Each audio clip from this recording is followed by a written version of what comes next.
morning. Welcome to the Health and Social Care Department team. We are here at Hastings Station Plaza, looking forward to meeting you all in September. My name is Karen Bullen, I'm Head of Curriculum for Health and Social Care. Hi, I'm Lorraine Amstad. Hi, I'm Glenda Waller. Hi, I'm Anne Hendy. And hi, I'm Jake. So when you're at college, there are some things that we're going to expect from you to make sure that your learning is conducive. You need to be there 5 minutes before the class starts. You need to make sure you've got all the necessary equipment, pens, folders, papers, things like that, and your textbooks. It's really important you participate actively and constructively in all the lessons, giving your opinions and being part of the group discussion. And coming in with a really positive attitude, you know, that this is what you want to do, and also that you strive to do your best that you can do every time when you're in the lesson. Okay, so to give you a little bit of information about the Level 2 Extended Diploma in Health and Social Care. So this is a really sort of practical course, and for those of you who are interested in studying at Level 3 or who are interested in going out to work in a range of job roles in health and social care, such as healthcare assistants, home care, or residential care, maybe you want to be a support worker for vulnerable young adults with learning disabilities, this course is for you.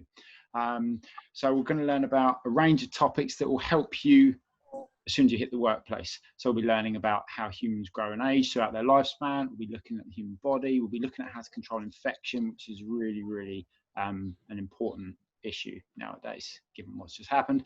And you'll also complete a 30-hour period of work experience. It's a really practical course, really good prep for Level 3. Some of you may wish to work in a school, and we offer the Level 2 and Level 3 supporting teaching and learning in schools, and you will be based in a local school supporting pupils in their learning and following the national curriculum.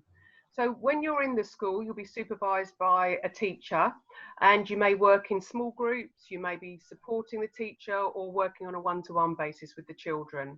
You'll be supervised by the teacher, but Level 3 students will cover more detail in literacy and numeracy, and they will be assessing the pupils' learning. You will need to have, for a Level 2, 4 GCSEs grade 9 to 3, for a Level 3, 5 GCSEs grade 9 to 4, and you must include English and Maths on both of these, and you will require a clear DBS. Hello, if you're wanting to work with the early years, this is children under the age of 5, you will do college and placement. You have 2 days in placement, and it's very practical.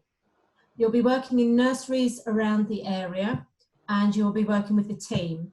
Whilst doing this course, you'll look at different areas that you're going to be learning, such as child development, safeguarding, promoting play.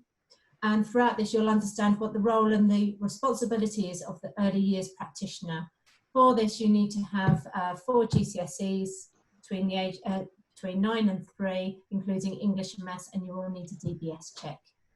So for the Level 3 Early Years Educator, this is very similar to the Early Years Practitioner, the Level 2 course. You'll be working alongside professionals who will be role modelling their skills to you. At Level 3, you will also be focusing on specific key children, monitoring their development throughout observation and their play, and you'll give feedback to parents. So you will be covering similar units to the Level 2, and to enrol on the course you'll need to have 5 GCSEs grade 4 or above, and you must include English and Maths, and you will require a DBS check.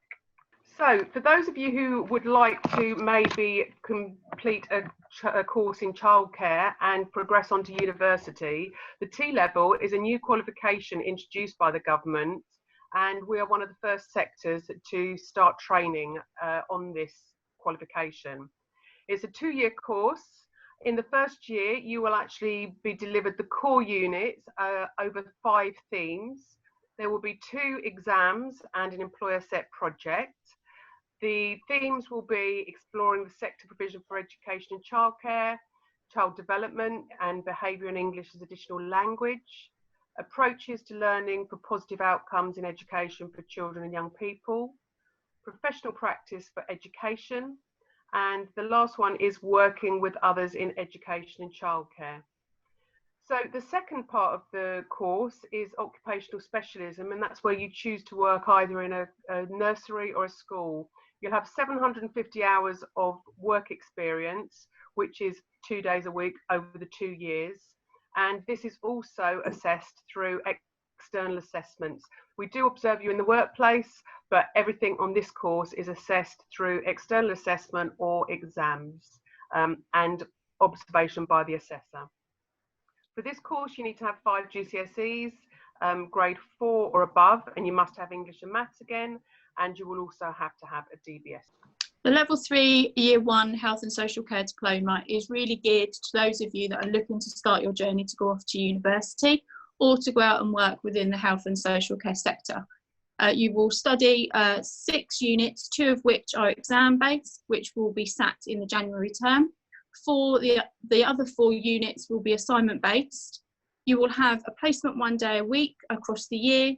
You need to have 5 GCSEs aimed at 5 to 9. English, Maths and Science is recommended, especially if you're thinking about going on to university, and also a clear DBS check prior to starting the course. Moving on to the Level 3 Year 2 Diploma. Now this is really geared at those of you that really want to go off and study at university, looking at midwifery, paramedic, child nursing, etc. There are 7 units on the Year 2, again 2 of which are exam-based, which will be sat in the January term, and the others range from science-based units, hence why we really do recommend that you come through with the GCSE at Science. Progression, as I've said, can go off onto university, and we will support you with that. You also have another placement in the second year of the Level 3, and this is adult-based only.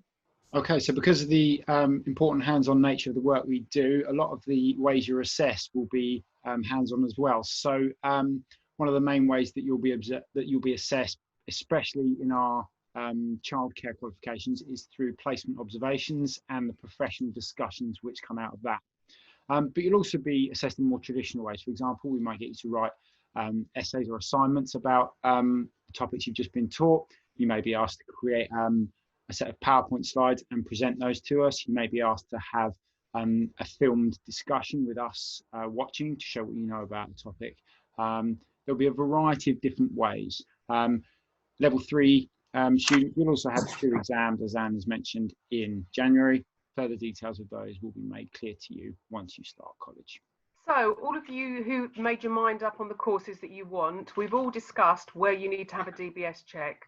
So you'll be sent out a letter from the college asking you to provide different forms of evidence.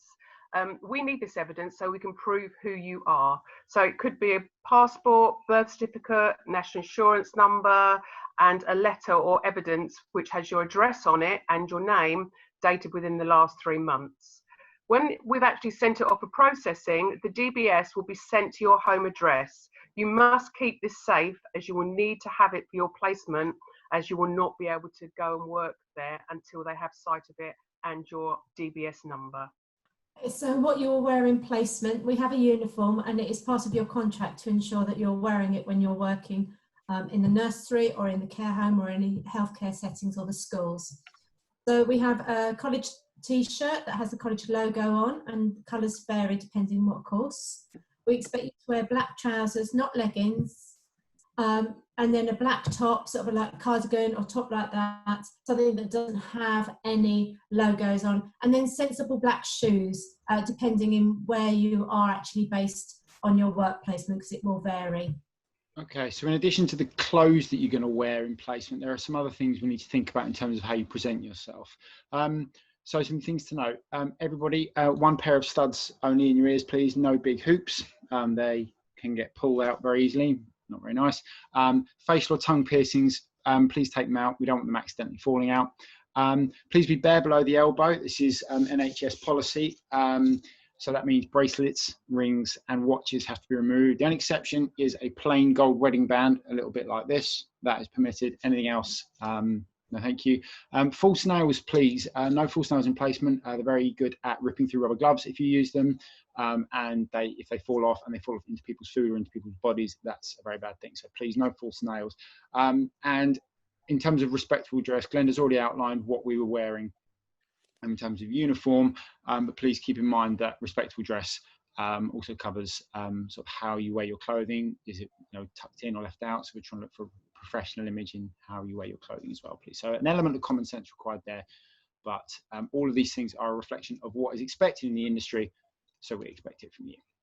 So what can you do after your course? So once you finish the course with us, either in health and social care or childcare, so in health and social care, you can go off, as we've said before, and go and actually work in the health and social care sector. Childcare students, you actually gain a licence to practice. So it could be that you go off and work in your local nursery, or if you are fortunate enough to, maybe your placement setting will offer you a place to go and work. Or alternatively, you could be like our lovely student Ali, who's in the photo on the screen in front of you, who is currently studying child nursing at Canterbury University, and she's just finishing her first year. So in addition to the classroom experiences you have, we try and give you some very rich experiences in terms of trips. And in addition to UK trips, for instance, we've taken students many times to London to visit places like the Wellcome Collection and Body Worlds. We also try to offer some excellent foreign trips, which are really enriching and memorable experience. In 2019, we took students to Budapest, where we visited psychiatric hospitals, children's homes and alcohol and drug rehabilitation clinics. Really powerful, memorable experiences for everyone who went. And in 2020, students went to Disneyland to find out about how Disneyland cater for children, what they do for children, how they plan for additional needs of people. So really, really memorable, worthwhile trips. Additional information about trips will come out in year.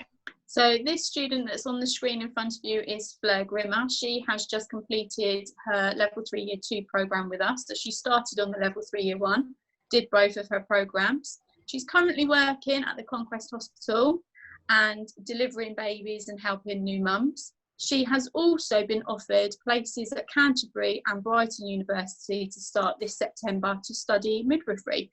So as you can see, both Ali and Fleur worked hard, strive to be their best and succeeded, and we are really, really grateful to be able to follow them on the journey that they started with us to where they finished up. Obviously, you'd like to know the basic costs for the courses. So I'll just start with the level 1 health and social care. So the cost to you at enrolment is £30, and this will cover the trip that you'll be going on throughout the year. The level 2 health and social care course is 110, and that includes your uniform top, trips and books. The level 3 year 1 is 130, and it's the same as above. And the level 3 year 2 is £80, a little bit cheap because you will already have had your books from the year 1. The cost of the childcare courses, same, includes trips, uniform and book costs, and it's all £110. The fee for the DBS is covered by the college for you, so you don't have to worry about that, but you will have to pay at enrolment the prices that are on the screen there, which covers your trips, your uniform, your book costs. Unfortunately, it doesn't cover the cost to Euro Disney or Budapest. That's a little bit extra. Thank you. So this is our wonderful campus, 21st century, and we're a 21st century team, we'd like to think. So we're looking forward to meeting you and greeting you all in September in whatever way, shape or form, but we will be there, looking forward to welcome you all to a wonderful learning experience. So as you've been watching this presentation, you probably jotted down a few questions that you'd like to ask, but we've actually thought of a few that may cover what you're actually thinking about. So the first one, how many hours should I be working on assignments independently? So we recommend all students who are studying on a level 2 qualification to put aside at least 4 to 6 hours per week outside of college time and placement hours. And for a level 3 student, we would recommend 8 to 10 hours. Okay, another question that you might be thinking is how many hours do you need to complete for your work placement or work experience? They're both different. Work placement will have a number of days attached to it, so it could be 1, 2 or 3, whereas work experience will be a number of hours, but this will all be confirmed to you as and when you start on our programmes. Another question is, how much time do I get to work on my assignments? It varies depending what course you're doing. We do have directed study time within the timetable, which means you can go to the LRC and work on any assignments or homework that's been set. The assignments may be via an exam, in which case it will be the day of the exam. Others, it could be that you have a 2-week turnaround or a week turnaround, and homework will be given a date and you're expected to hand it in on the given date. Okay, so we're also asked about how assignments should be presented. The answer is professionally. For a little bit of extra information on that, for instance, if we ask you to start writing an essay or an assignment on a Word document, we'd expect you to have your name on it, a page number, titles, paragraphs, you know, things that make it look good. If we ask you to make a PowerPoint, we'd expect it to have nice pictures that are clear and focused rather than sort of blurry and poor quality. We'd expect it to be laid out nicely so it can be read. We wouldn't expect you to be producing scruffy handheld notes and presenting that as the evidence we give you, because one of the reasons we expect such high quality work is because in the health and social care industry you will have to produce high quality presentations, reports, that sort of thing. So it's good prep for you to get into those kind of habits now. How many people will be on my course? The average group size for a college like ours is between 16 and 18. Some groups a little bit more, some groups a little bit less, but it wouldn't be the size of a group that you would have in school. Okay, so 16 to 18 is quite the average size. And how much time will I be in college? It depends again on the course, and it depends whether you're doing work placement or work experience, or if you have to do English and maths. So hopefully a lot of you will not have to repeat your English and your maths. So on average, 3 days in college, 2 days in work placement, or 2 days in college, 3 days in work placement. It'll depend. But of course, we will, you know, if you want us to answer any specific questions of the course you're interested in, we can address that.